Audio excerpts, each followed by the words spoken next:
Hai semuanya. Seringkali kita mendengar kalimat, pikiran adalah segalanya, atau apa yang kamu pikirkan, itulah yang akan terjadi. Sekilas, kalimat-kalimat ini terdengar seperti kutipan motivasi biasa yang mungkin kita abaikan.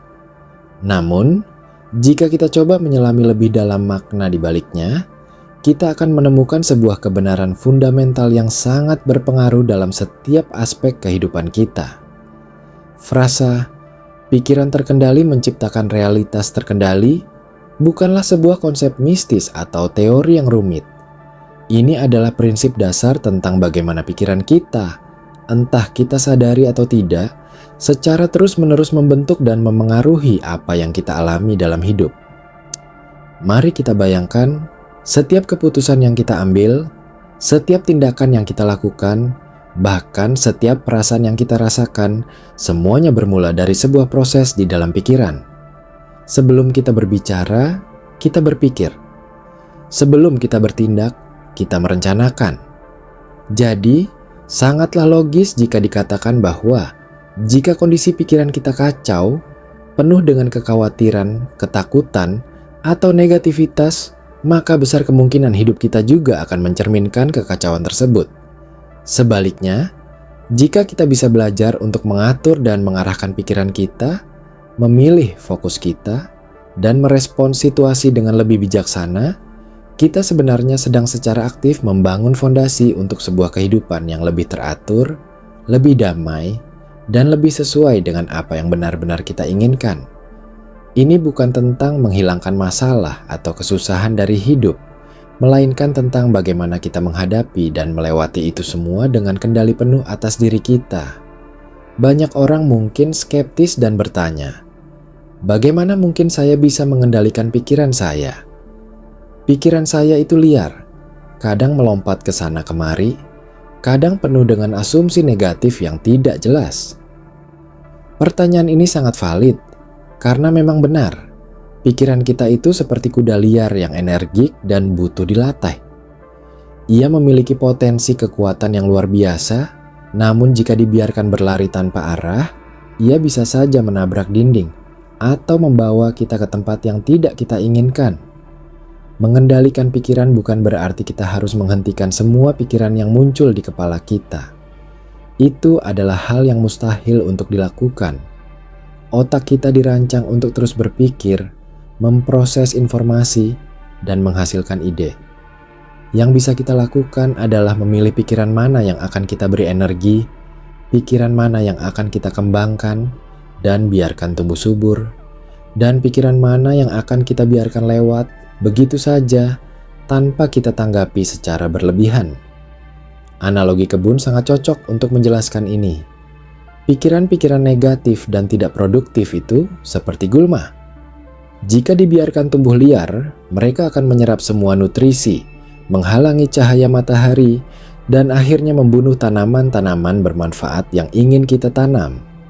Namun, jika kita rajin mencabuti gulma-gulma tersebut dan fokus merawat tanaman-tanaman yang kita inginkan, kebun kita akan menghasilkan bunga yang indah atau buah yang manis. Demikian pula dengan pikiran kita.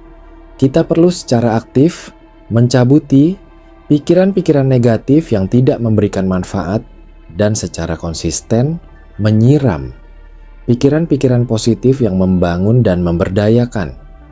Proses ini memang tidak akan terjadi dalam semalam. Ini membutuhkan latihan, kesabaran, dan konsistensi. Namun hasil jangka panjangnya akan sangat sepadan dengan usaha yang kita keluarkan. Coba kita renungkan sejenak pengalaman pribadi kita.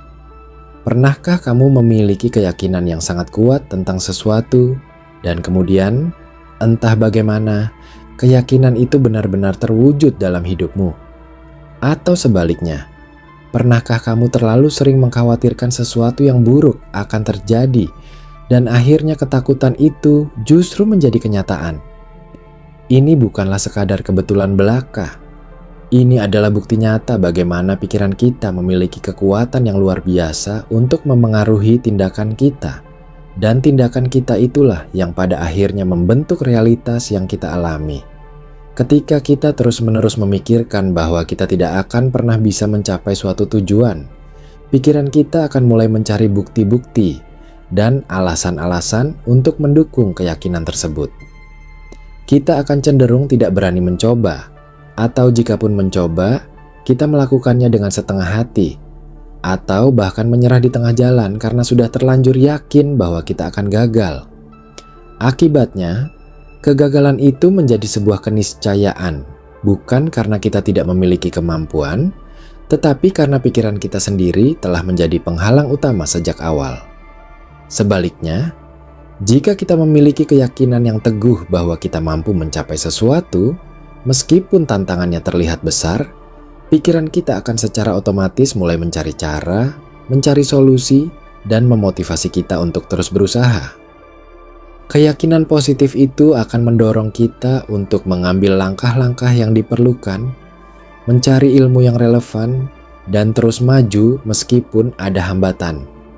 Pada akhirnya, tindakan-tindakan inilah yang akan membawa kita menuju keberhasilan. Jadi, realitas yang kita jalani itu seringkali adalah cerminan yang sangat akurat dari pola pikir yang paling sering kita miliki dan keyakinan yang paling kuat kita genggam.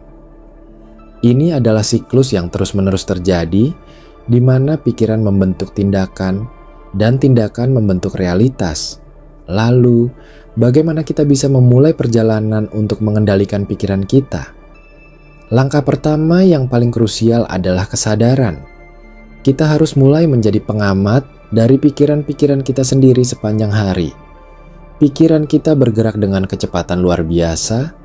Ribuan pikiran melintas dalam benak kita setiap hari, dan ironisnya, sebagian besar dari pikiran-pikiran ini terjadi secara otomatis, tanpa kita sadari. Cobalah luangkan waktu sejenak, mungkin hanya 5 atau 10 menit setiap hari, untuk duduk tenang dan mengamati apa saja yang sedang melintas di pikiranmu. Jangan menghakimi, cukup amati. Apakah sebagian besar pikiranmu cenderung positif dan memberdayakan? Ataukah kamu lebih sering menemukan diri mengeluh, khawatir, atau terjebak dalam lingkaran negativitas? Latihan ini bukanlah untuk mengkritik diri sendiri, melainkan untuk mengumpulkan data, seperti seorang detektif yang mengumpulkan petunjuk. Sama seperti seorang dokter yang perlu memahami gejala-gejala pasien sebelum bisa memberikan diagnosis yang tepat, kita juga perlu memahami gejala atau pola pikiran kita sebelum kita bisa mengelolanya secara efektif. Setelah kita memiliki kesadaran ini, langkah selanjutnya adalah pemilihan. Begitu kita menyadari adanya pikiran negatif yang muncul, kita dihadapkan pada sebuah pilihan penting. Kita bisa membiarkan pikiran itu terus berkembang, mengambil alih kendali emosi dan tindakan kita, atau kita bisa secara sadar memilih untuk mengalihkan fokus kita. Ini mirip dengan memegang remote control TV. Jika ada tayangan yang tidak kamu sukai atau tidak bermanfaat, kamu punya kekuatan untuk mengganti channelnya. Begitu juga dengan pikiran.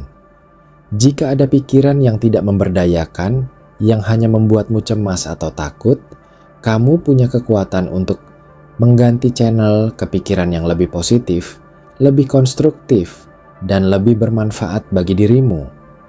Tentu saja, proses mengganti channel pikiran ini tidak selalu mudah. Pikiran-pikiran negatif seringkali terasa begitu kuat, begitu meyakinkan, dan begitu akrab sehingga sulit untuk dilepaskan. Disinilah latihan dan pengulangan memegang peranan yang sangat penting. Kita tidak bisa mengharapkan diri kita menguasai suatu keterampilan hanya dengan sekali coba.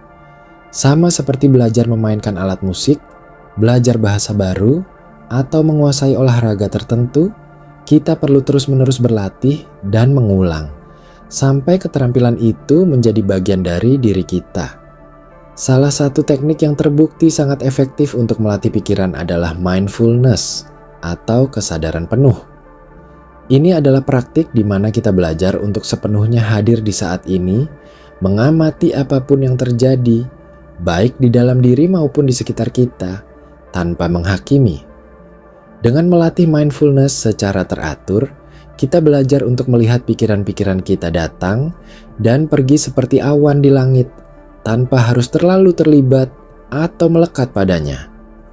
Kita bisa mengamati pikiran itu sebagai objek yang terpisah dari diri kita, bukan sebagai identitas kita. Dengan begitu, kita tidak lagi mudah terseret ke dalam pusaran pikiran negatif. Teknik lain yang sangat powerful adalah afirmasi positif. Ini melibatkan pengucapan atau penulisan pernyataan-pernyataan positif tentang diri kita, kemampuan kita, atau tujuan yang ingin kita capai. Misalnya, daripada terus-menerus berpikir, "Aku tidak akan pernah bisa melakukan ini," kita bisa menggantinya dengan, "Aku mampu dan aku akan berusaha keras untuk mencapainya." Mengulang afirmasi positif secara konsisten dapat membantu mengubah pola pikir negatif yang sudah mengakar kuat di dalam benak kita menjadi pola pikir yang lebih positif dan memberdayakan. Afirmasi ini bekerja dengan cara memprogram ulang alam bawah sadar kita, sehingga keyakinan-keyakinan baru yang lebih positif bisa terbentuk. Selain praktik pribadi, lingkungan kita juga memainkan peran yang sangat signifikan dalam membentuk pikiran kita. Coba luangkan waktu untuk merenung. Dengan siapa kamu paling sering menghabiskan waktu? Apa jenis informasi yang paling sering kamu konsumsi melalui media sosial, berita, atau buku? Lingkungan kita, baik itu berupa orang-orang di sekitar kita maupun informasi yang kita serap, memiliki kekuatan yang luar biasa untuk memengaruhi cara kita berpikir, merasa, dan bertindak. Jika kita sering berinteraksi dengan orang-orang yang cenderung pesimis, selalu mengeluh, dan fokus pada masalah, besar kemungkinan kita akan ikut-ikutan menyerap energi negatif tersebut dan mengembangkan pola pikir yang serupa. Sebaliknya, jika kita dikelilingi oleh individu-individu yang positif, optimis, suportif, dan inspiratif, kita juga akan merasa terangkat energinya dan pikiran kita akan cenderung lebih positif. Hal yang sama berlaku untuk informasi yang kita konsumsi. Jika kita terus-menerus terpapar berita negatif, cerita-cerita yang membuat cemas, atau konten yang memicu ketakutan, sangat wajar jika pikiran kita juga menjadi cemas dan tegang. Oleh karena itu, menjadi selektif terhadap lingkungan kita adalah langkah yang sangat penting dalam mengendalikan pikiran. Pilihlah teman-teman yang memberdayakan, bacalah buku-buku yang menginspirasi, dengarkan podcast yang membangun, dan batasi paparan terhadap media yang hanya memicu emosi negatif. Lingkungan yang positif akan berfungsi sebagai pupuk yang subur bagi pertumbuhan pikiran-pikiran positif kita, membantu kita untuk tetap berada di jalur yang benar dalam menciptakan realitas yang kita inginkan.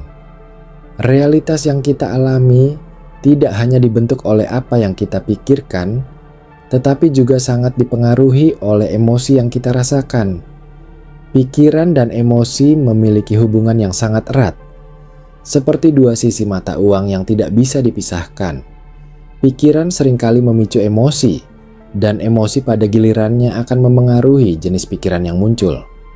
Ketika kita memiliki pikiran negatif, seperti kekhawatiran berlebihan atau keraguan diri, kita akan cenderung merasakan emosi negatif seperti cemas, marah, sedih, atau frustrasi. Emosi-emosi ini kemudian akan memperkuat pikiran negatif tersebut, menciptakan sebuah lingkaran setan yang sulit untuk diputus. Oleh karena itu, mengendalikan pikiran juga berarti kita harus belajar mengelola emosi kita secara efektif. Ini bukan berarti kita harus menekan atau mengabaikan emosi negatif. Emosi adalah bagian alami dari pengalaman manusia, dan setiap emosi memiliki tujuannya sendiri. Yang perlu kita lakukan adalah belajar untuk menyadari emosi tersebut saat muncul, memahami apa yang memicu mereka, dan kemudian belajar untuk meresponsnya dengan cara yang sehat dan konstruktif. Salah satu cara untuk melampiaskan emosi negatif secara sehat adalah dengan menulis jurnal, berbicara dengan teman atau anggota keluarga yang dipercaya, atau melakukan aktivitas fisik seperti berolahraga atau menari. Selain itu, kita juga bisa secara sadar melatih diri untuk merasakan dan memperbanyak emosi positif, seperti rasa syukur, sukacita, cinta, atau ketenangan. Semakin sering kita melatih diri untuk merasakan emosi positif ini, semakin banyak pikiran positif yang akan muncul, dan pada akhirnya, semakin positif pula realitas yang akan kita ciptakan untuk diri kita sendiri. Penting untuk diingat bahwa konsep mengendalikan pikiran ini sama sekali tidak berarti bahwa kita akan kebal terhadap tantangan atau kesulitan hidup. Hidup ini penuh dengan pasang surut, dan akan selalu ada saat-saat di mana kita menghadapi masalah, kegagalan, kekecewaan, atau bahkan kehilangan. Mengendalikan pikiran tidak berarti kita tidak akan pernah merasa sedih, marah, atau kecewa. Itu berarti ketika masalah datang melanda, kita memiliki kapasitas dan kekuatan untuk memilih bagaimana kita akan meresponsnya. Apakah kita akan terpuruk dalam keputusasaan, mengasihani diri sendiri, dan membiarkan diri kita tenggelam dalam negativitas? Ataukah kita akan mencari pelajaran dari setiap pengalaman, beradaptasi, dan bangkit kembali dengan semangat dan tekad yang baru? Orang yang berhasil mengendalikan pikirannya cenderung melihat kegagalan sebagai sebuah peluang untuk belajar dan berkembang, bukan sebagai akhir dari segalanya. Mereka akan fokus pada mencari solusi dan tindakan yang bisa mereka lakukan, alih-alih hanya meratapi masalah yang tidak bisa mereka ubah. Mereka akan mengarahkan energi mereka pada apa yang ada dalam kendali mereka, daripada terjebak dalam kekhawatiran tentang hal-hal di luar kendali mereka. Jadi, mengendalikan pikiran adalah tentang membangun ketahanan mental, resilience, yaitu kemampuan untuk bangkit kembali dari kesulitan, beradaptasi dengan perubahan, dan terus maju meskipun ada hambatan. Ketahanan mental ini adalah salah satu aset terpenting yang bisa kita miliki dalam menghadapi dinamika kehidupan yang seringkali tidak terduga dan penuh ketidakpastian. Pada akhirnya, frasa "pikiran terkendali menciptakan realitas terkendali" adalah sebuah undangan untuk kita semua agar mengambil kembali kendali penuh atas hidup kita. Ini adalah pengingat bahwa kita bukanlah korban pasif dari keadaan atau nasib, melainkan arsitek aktif dari pengalaman dan masa depan kita sendiri. Dengan memahami bagaimana pikiran kita bekerja, dengan secara sadar melatih diri untuk memilih pikiran-pikiran yang memberdayakan, dan dengan menciptakan lingkungan yang positif yang mendukung pertumbuhan kita sebenarnya sedang secara aktif merancang dan membentuk masa depan yang kita impikan. Proses ini adalah sebuah perjalanan seumur hidup yang berkelanjutan, bukan sebuah tujuan akhir yang bisa dicapai dalam semalam. Akan ada hari-hari di mana kita merasa sulit, di mana pikiran-pikiran negatif kembali menyerbu, dan di mana kita merasa ingin menyerah. Itu adalah hal yang sangat wajar. Yang terpenting adalah konsistensi, kesabaran, dan komitmen untuk terus-menerus melatih otot pikiran kita. Setiap kali kita berhasil mengalihkan pikiran negatif menjadi positif, setiap kali kita memilih respons yang konstruktif daripada reaktif, kita sedang memperkuat fondasi yang lebih kokoh untuk realitas yang lebih baik, lebih memuaskan, dan lebih sesuai dengan potensi sejati kita. Jadi, mari kita mulai hari ini. Mari kita sadari kekuatan luar biasa yang ada dalam diri kita, yaitu kekuatan pikiran kita. Dan gunakanlah kekuatan itu dengan bijaksana untuk menciptakan kehidupan yang benar-benar kita inginkan dan pantas kita dapatkan. Ini bukan sekadar teori filosofis, ini adalah panduan praktis untuk hidup yang lebih berdaya dan bermakna.